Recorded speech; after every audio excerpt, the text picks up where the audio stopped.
제2장. 오순절 날이 이미 이름에 그들이 다 같이 한 곳에 모였더니 후련히 하늘로부터 급하고 강한 바람 같은 소리가 있어 그들이 앉은 온 집에 가득하니 마치 불의 혀처럼 갈라지는 것들이 그들에게 보여 각 사람 위에 하나씩 임하여 있더니 그들이 다 성령의 충만함을 받고 성령이 말하게 하심을 따라 다른 언어들로 말하기를 시작하니라. 그때 경건한 유대인들이 천하 각국으로부터 와서 예루살렘에 머물러 있더니 이 소리가 나니 큰 무리가 모여 각각 자기의 방언으로 제자들이 말하는 것을 듣고 소동하여 다 놀라 신기하게 여겨 이르되, 보라, 이 말하는 사람들이 다 갈릴리 사람이 아니냐? 우리가 우리 각 사람이 난 곳 방언으로 듣게 되는 것이 어찌 됨이냐? 우리는 바데인과 메데인과 엘람인과 또 메소보다미아, 유대와 갑바도기아, 본도와 아시아, 부르기아와 밤빌리아, 애국과 및 구레네에 가까운 리비아 여러 지방에 사는 사람들과 로마로부터 온 나그네, 곧 유대인과 유대교에 들어온 사람들과 그레데인과 아라비아인들이라. 우리가 다 우리의 각 언어로 하나님의 큰일을 말함을 듣는도다. 다 놀라며 당황하여 서로 이르되, 이 어린 일이냐? 또 어떤 이들은 조롱하여 이르되, 그들이 새 술에 취하였다.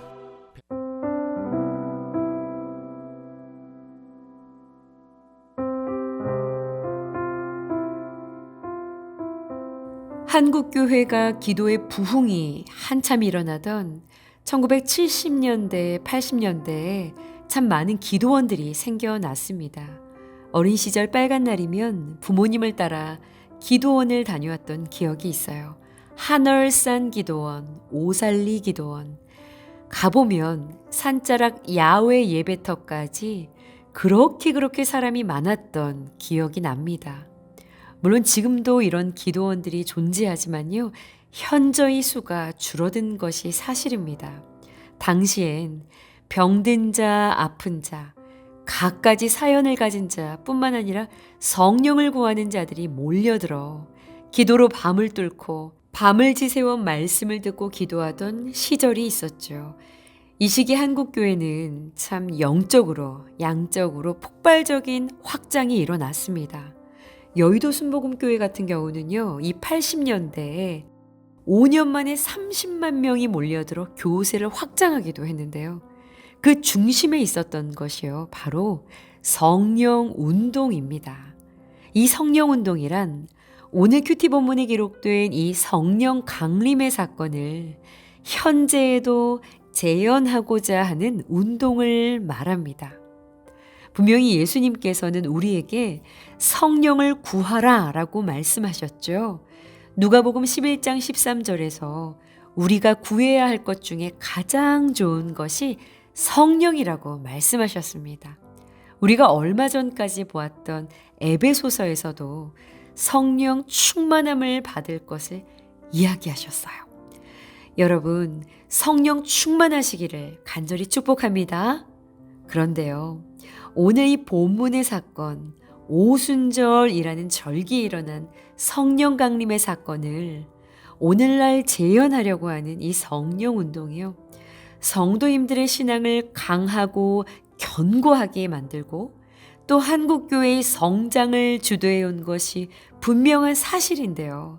또 반면에 이것이 한 방향으로 치우쳐 신비나 은사에만 집중하게 하는 결코 건강하지 못한 부류의 사람들을 양산한 것도 사실입니다. 그렇다고 이러한 역기능적인 것에 대한 부정적인 마음들 때문에요, 오늘날 교회가 성령께서 일하시는 사역을 터부시하거나 오히려 움츠리며 부정적인 태도를 갖는 것은 너무나 안타까운 일이라는 생각을 합니다. 중요한 것은 말씀으로 균형을 잡고 있는가이겠죠. 그것을 위해서 오늘의 본문을 바르게 이해하는 것이요, 참 중요합니다. 오늘 본문 사도행전 2장 1절에서 13절의 내용은 이런 것이죠. 오로지 마음을 같이하여 기도에 힘을 쓰고 있던 예수님의 제자 공동체가 한 곳에 모여 있을 때요, 그날은 이스라엘의 3대 절기 중에 한 날인 오순절이었는데요. 하늘로부터 급하고 강한 바람 같은 소리가 그들이 모여있던 집안에 가득하며 불에 혀가 갈라지는 것 같은 형상들이 각 사람 위에 일어납니다. 그러자 모여있던 이들 모두가 성령의 충만함을 받고요. 성령께서 말하게 하시는 대로 다른 나라의 말을 하기 시작한 겁니다. 그날이 오순절 절기였기 때문에 그때 여러 나라 여러 지역에 흩어져 살던 유대인들이 천하 각국에서 이 절기를 지키려고 이곳에 왔다가 그곳을 지나가다가 이 120명이 훌쩍 넘는 이들이 자기네 나라 지역 말로 하나님이 하신 큰일, 예수님의 십자가와 부활 사건이었겠죠. 이것을 말하는 것을 자기네 나라 말로 듣게 된 겁니다. 그러니요, 그들이 7절과 12절을 보시면 다 놀라 신기해하고 당황해 했다라는 것이 오늘 본문의 내용이에요. 이 본문을요, 우리는 오순절 성령 강림이라고 명명합니다.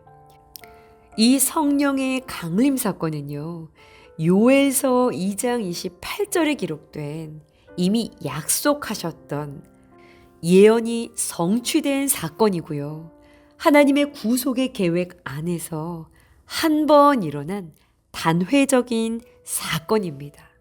창세기 6장 3절에서 나의 영이 영원히 사람과 함께하지 아니하리니 했던 이 죄로 인해 떠나갔던 성령께서 다시 임하신 사건인 겁니다. 이후에 성령의 역사가 계속되지만요, 그 스펙트럼은 이와 같지 않고 굉장히 다양한 모습으로 나타납니다.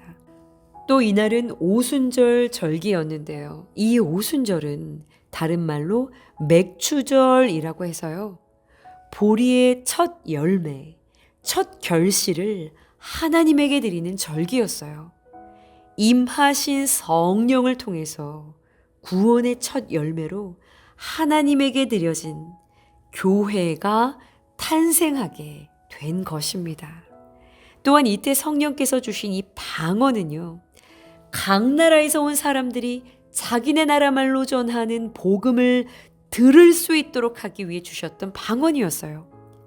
과거에 바벨에서 언어의 혼잡으로 민족들이 흩어졌었지요. 땅이 교만하여 하늘까지 닿으려 했던 결과였습니다. 그런데 이 성령 강림은요, 언어의 장벽을 극복하고 온 민족이 복음으로 하나가 되게 했어요.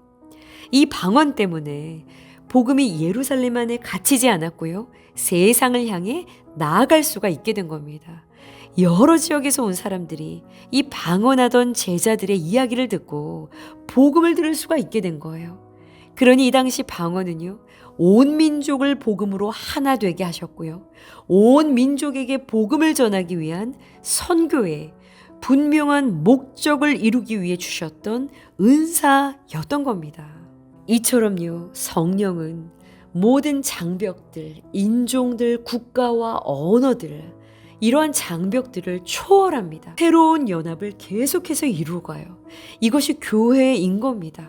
아무리 달라도 성령을 통해서 함께 지어져 갈 수 있는 곳, 그곳이 교회라는 것이죠. 그런데 이러한 목적과 이유들을 다 배제하고 오직 나를 위한 방언으로 은사나 체험, 축복과 이 기적 자체를 목적으로 삼는 왜곡들이 일어났던 겁니다. 우리는요, 다시 이 본질들을 붙잡고 성령의 충만함을 구해야 하는 줄 믿습니다. 여러분, 이것이 교회를 교회 되게 하는 길인 줄 믿으시기 바랍니다. 오늘 묵상 질문입니다. 성령의 충만함을 구하시는 이유가 무엇인가요? 복음의 증거를 위함인가요? 나의 필요를 채우기 위함인가요? 교회를 교회답게 하고 복음을 온 세상에 전하게 하려는 하나님의 큰 계획 안에 주어진 선물이 성령입니다. 오순절 성령 강림은 단회적인 사건이었지만 이날로 시작된 성령의 역사는요, 오늘도 쉬지 않고 교회를 통해 계속해서 일하고 계십니다. 교회를 탄생시킨 분도, 복음의 사역을 위해 사람을 세워가시는 분도, 우리로 담대케 하고 지혜의 말씀을 주시는 분도, 방향을 가르치시고 길을 친히 만들어 가시는 분도 바로 여러분과 함께 하시는 성령님이세요. 우리의 교회가 복음으로 살아 역동하는 교회가 되고 모든 사역들이 성령의 사역이 되도록 여러분 함께 기도하시는 수요일이 되시기를 간절히 부탁드립니다. 특별히 오늘부터 2학기 목장 예배가 시작이 되지요.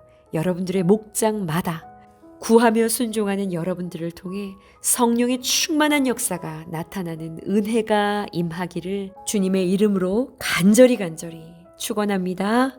함께 기도하시겠습니다. 모든 장벽을 뛰어넘어 복음을 위해 하나 되게 하시는 성령 하나님, 우리의 교회가 오직 성령께 붙들려 복음의 확장을 위해 쓰임받는 교회 되기를 원합니다. 우리의 모든 모임과 예배 위에, 만남과 교제 위에, 사역과 문제 위에 임하시고 일하셔서 하나님 나라의 선교 완성을 이루어 가옵소서. 성령의 역사가 언제나 함께하는 교회가 되게 하여 주옵소서.